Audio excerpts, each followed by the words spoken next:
So today I'm going to be planting garlic. This garlic I have purchased from the grocery store, I think about 3 or 4 years ago.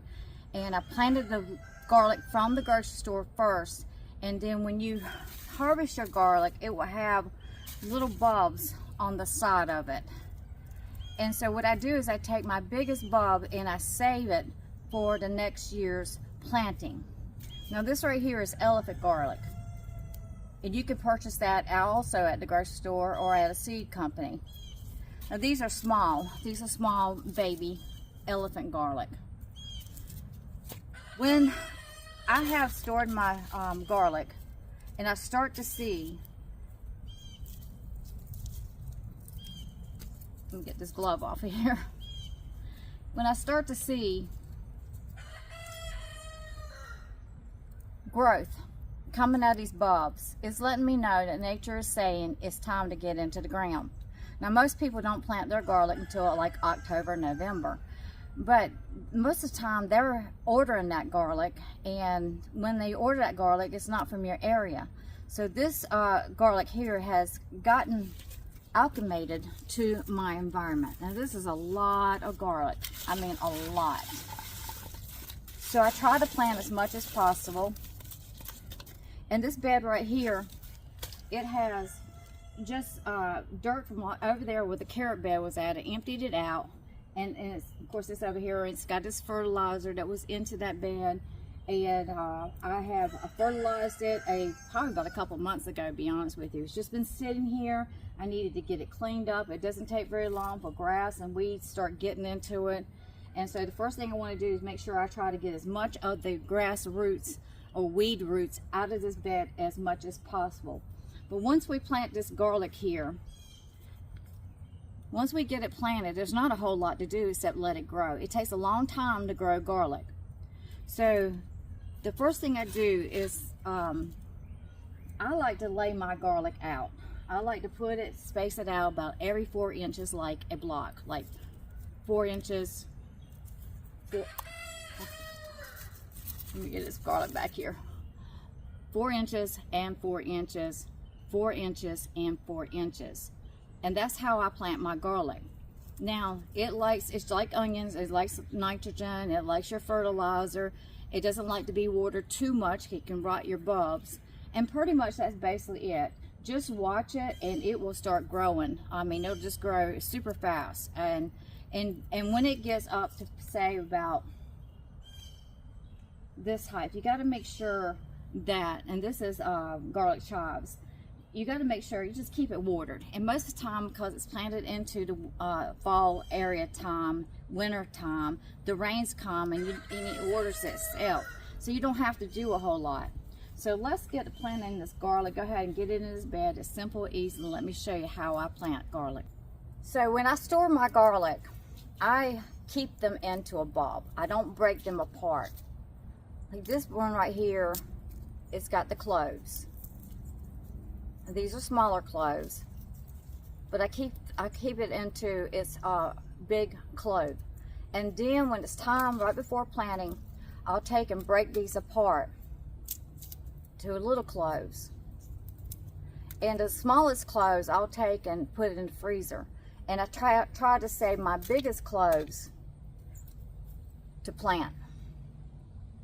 Now, according to how much you take care of it, fertilize it, and water it, not overwater it, how big your garlic here will get. Now, these are a smaller type of garlic, and I get tons of garlic every year, more than I need. But I have about 2 weeks ago took and separated the bulbs. And as I said, see, these are already starting to sprout up. It's about 2 weeks ago. They're already starting. And this is how I determine when to plant my garlic. When I start seeing this right here, even when it's in a full ball of garlic, and when I start seeing one of these start sprouting, I start ahead and break them up, and I know it's time to plant. So these have been sitting, I put them in the refrigerator for a little bit, but because I didn't want them to dry out too much either. So I set them in the refrigerator for maybe about 2 weeks, and now I want to go ahead and get them into the ground. So when I'm planting my garlic,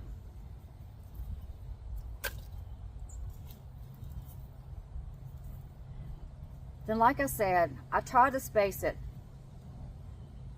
about, it doesn't have to be exact, every 4 inches.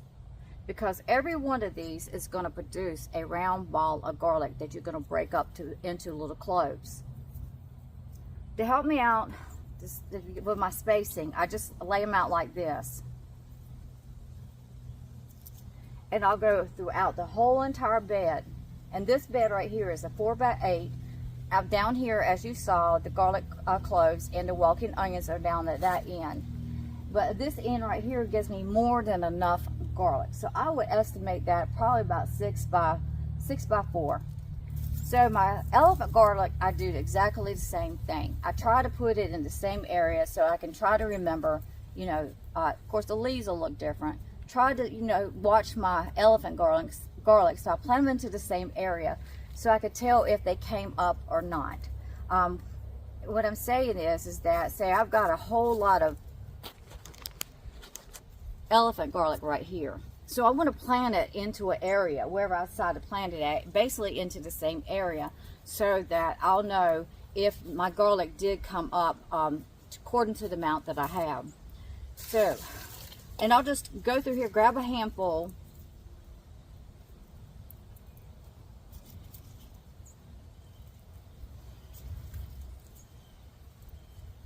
This is what I do every year. Now we've had rain a couple of days ago. The ground is moist, so I don't have to water it.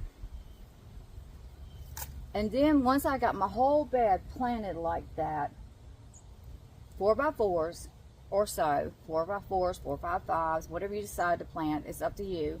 Then I just take and mash it down. Now I'm going up to my knuckle, so I will say 2 inches. I mash it down, mash it down. Now be sure to put the cone up. See, on this one right here, it's got a sort of a flat bottom, and this is the cone.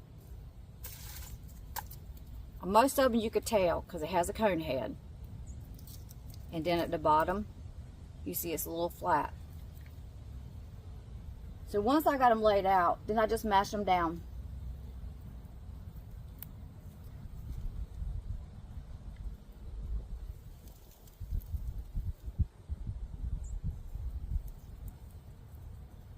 And the ones that's already starting to sprout, it won't be long, they'll be up.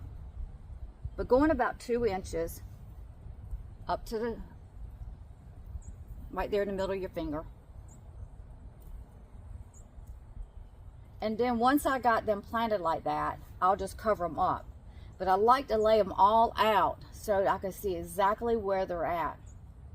And it makes it a lot easier, because if I go ahead and cover this up right here, then when I start planting, I mean, I could sort of tell, but I can't really tell where I planted at. I know it's in this area right here, but say if I had to go back to this, then this soil is going to look differently. So I like to leave it laid out, and now I'm going to go ahead and see right there. I can't really tell where I had it at. I can sort of see, but I'm not really, say, precise the way I want it. Always putting the cones up. Now, when you're breaking your cloves apart, leave as much as the skin on there as much as possible. It's like a paper texture. Leave it on there as much as possible. If it comes off, it's no big deal. And then when I'm planting, I try, since I've got so much garlic, I try to go through here and pick out my biggest ones and leave my smallest ones for last. And sometimes, even with those smallest ones, I'll try to work them in. So that's what I'm going to do. I'm going to go ahead and go through this bed right here and plant my garlic cloves.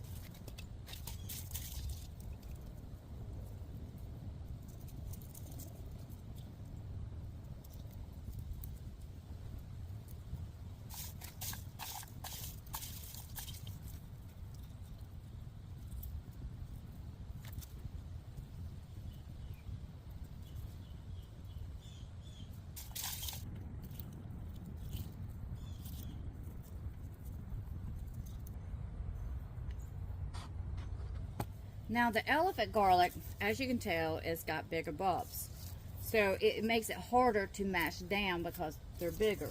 So what I like to do is just dig down. And I'm probably going about 5 inches over. And just dig a little hole, just like you would a flower bulb, and plant it. So that's probably about, going down, honestly, it's probably about, well, it's that part. So this one's going up to my knuckles again, but it's according to the size of your bulb, right? So with that one, I will put down in there, and that'll put it about right. We're just going to make sure that we put the crown down. Now, all that over there has been planted. So now I want to go ahead and get my elephant garlic in.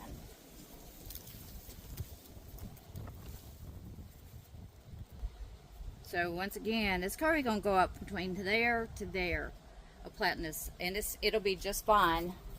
You don't want to plant it too shallow, and you don't want to plant it too deep. But if it's going, you know, just like any bulb, like a daffodil bulb, you plant it, it's coming up.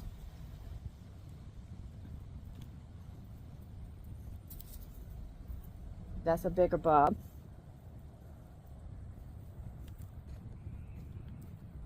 Getting out weeds.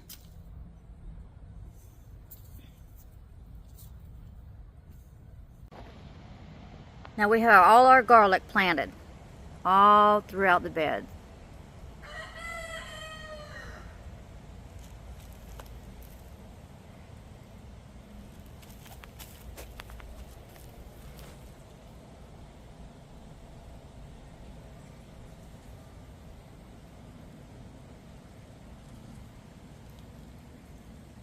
Some of you can't see as well. And down where this PVC pipe is at is letting me know that down this way is my elephant garlic.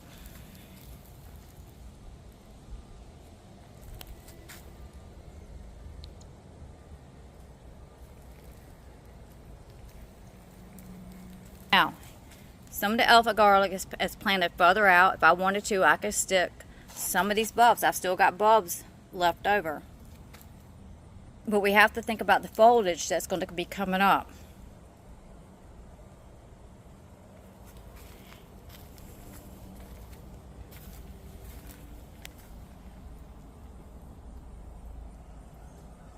And see, now we can see all our bulbs. That's why I like to cover it up at the last, because I've tried it the other way, and it takes longer. It's more confusing. So now all I'm going to do is cover it up. Covering garlic up is pretty basic. You just want to make sure there's dirt over each bulb.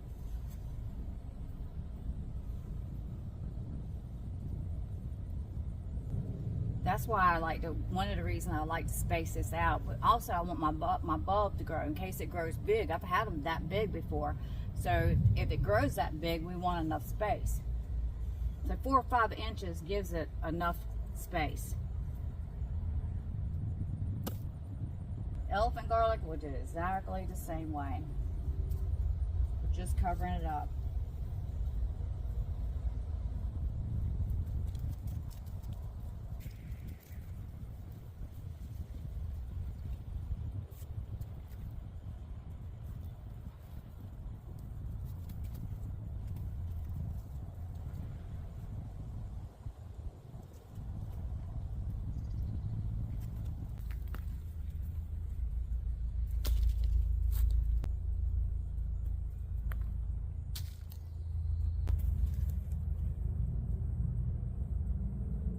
The ones that's already starting to sprout, be sure to put some dirt over it. But that just means they're going to be coming up very soon.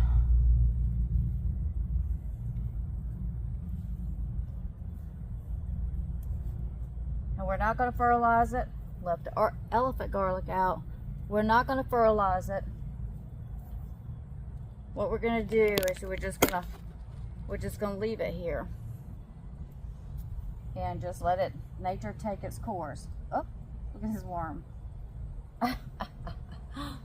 Whoops, he's a jumping little creature. So we're planting this elephant garlic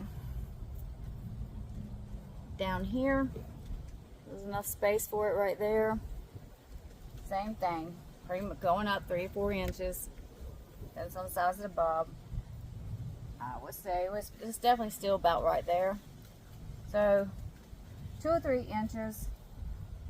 Just make sure that it's covered up at least 1.5 inches on the top, because you want protection on your bulbs. So we've got our elephant garlic and our store-bought garlic planted, and we even left some. These right here are chives, but they're trying to go to seed, and the bees are all on them. One right there, I love to see they're all over them because they're trying to get some pollen, because they're preparing for winter. They're getting their home I've got it in my nose, preparing their home for winter. So they've got to gather as much food as they can. They're taking the pollen and then making honey, and that's what they eat off for the winter time. So if you're raising up bees, one of the things that people don't know, that when you're harvesting honey, well, most people that have bees by then know, but people really don't know that you don't harvest all the honey, because they need something to survive off of. They need food. And if they don't get their food, if they don't have their honey into their house, they will starve to death. So I have left some of these out here. I don't need any seeds. I don't need them going to seed. I don't want them to go to seed. And there's some over there that's laying on the ground, and they'll get those. But we're going to leave these right here because it won't be long. And some of the bees are already gone, but they'll be heading, the sun is starting to go down, and they'll be heading back home. And so these are your foragers. They're out here foraging to take back to the hive. And once a bee finds out where there's a good place of getting some food source, then he'll go back into the hive and do a little dance. And the little dance signifies the direction where the food forest is at. And then they start going out, the foragers will go out, and they'll go harvest. And they're definitely in the season to get as much as they can, because if they don't get it now, then they won't have it. They'll go ahead and make all the honey they can get, anything they can find.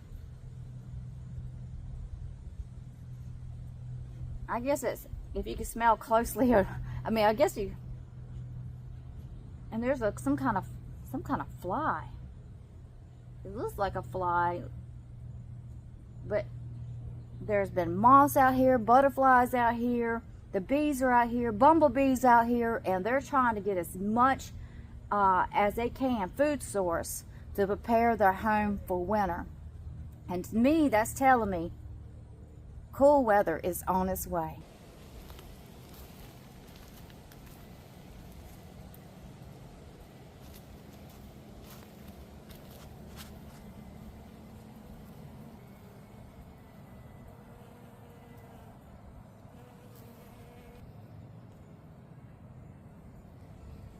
Now, if you have a cat, like I do,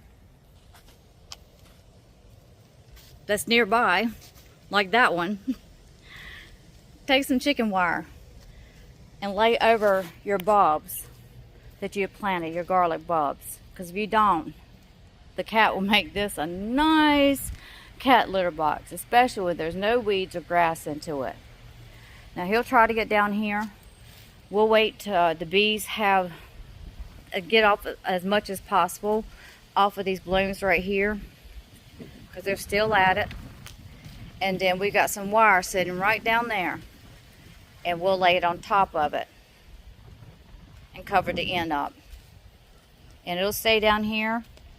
Sometimes the little tops of the garlic bulb, the growth that's coming up, can even go right through those, and you can leave it on there longer than you think. Just when it gets to a certain extent, you might want to go ahead and take it up, because you've got them planted 4 to 5 inches apart in there. Ain't that right, Angel? Ain't that right? Thanks for watching, and I'll see you on to the next video. Stop looking at it. Stop. Stop. Look. No, ma'am. Oh, no. No, sir. No, sir. You will not. I don't think so. Angel. See, he's ignoring me right now because he knows. But that don't mean when I turn my back, he won't be there. So now he's looking at that. He knows, I can't go in there. So into the garlic bed, I decided to go ahead and lime it and fertilize it, even though I said I wouldn't because the soil should be already prepared for it. But since the bulbs are already into the ground, I decided, and we're going to have some rain, I decided to go ahead and fertilize it and lime it so they can be washed into the soil before the plants start growing, so the garlic starts growing. So here is the garden lime.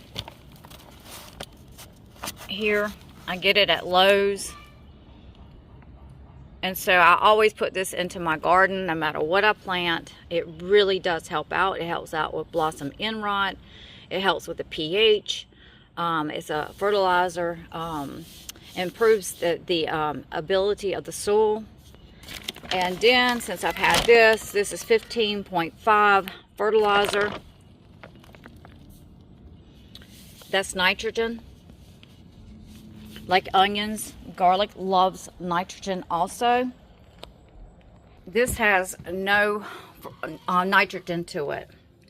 It's 0, 20, 20. So this will have the magnesium, the zinc, the calcium, the boron, the copper. I think I said iron, I'm not sure. But iron, magnesium, zinc, calcium, boron, and copper. The total nitrogen is 0. So it gives it the phosphate. And it's giving the potash, 2020. Now I'll go ahead and cover this back up. I'll have to go ahead and use the wire that was going to the end. The bees are not out today because it's cloudy. And usually they don't come out if it's going to rain or it's cloudy. And there's no bees, no moth, no butterflies. So what I'm going to do, since the cat has already started getting in here, just like I figured he would. I didn't think it'd be this soon, but I'm gonna go ahead and put that wire over it, lay it down. The bees, it can still sort of get to the blooms, and then when I see there's no bees onto it, I'll go ahead and cut these tops off, and then I'll cut it all the way down to soil, just about like that one, and then it will regrow.